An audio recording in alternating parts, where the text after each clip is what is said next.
This is an important announcement that has been made 10 days ago. The trigger was reached to begin releasing water from the Menindee Lakes downstream for irrigators in New South Wales, Victoria and South Australia. Local people at Menindee are not happy about having to release the water so quickly after they've got their first drink in the area for 5 years after the drought in the Darling system.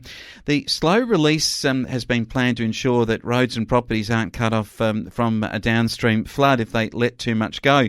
And of course, this is part of a wider plan, says the Murray-Darling Basin Authority.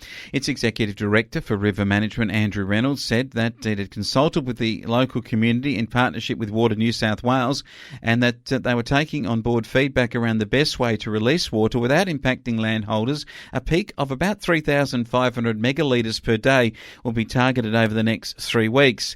NSW Water estimates that between 800 and 1,000 gigalitres will enter the lakes, so the 20 to 30 gigalitres that will be released over the 3-week period represents 4% of the total volume.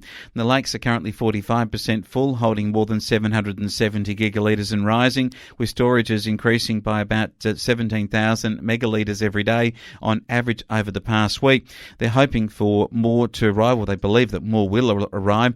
This volume of water in the Menindee Lakes surpasses the 640 gigalitres on 7 May, triggering water sharing arrangements between New South Wales, Victoria and South Australia in the MDBA agreement. And at the point, the MDBA can access water in the lakes on behalf of basin states until the lakes drop back to 480 gigalitres.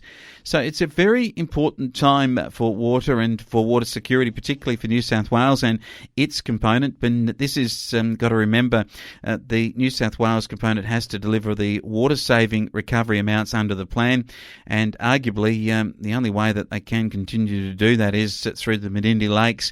They were even looking at drying out one of the lakes to do so, which wouldn't be great for the town of Menindee because it would lose a lake nearby the township. That wouldn't be good, but New South Wales has to reach its deadline of 2023 on getting its part of the water back into the system. And many are saying that even with this means of better releasing out of the Menindee Lakes, that it's simply not capable of meeting its part of the agreement by the time given.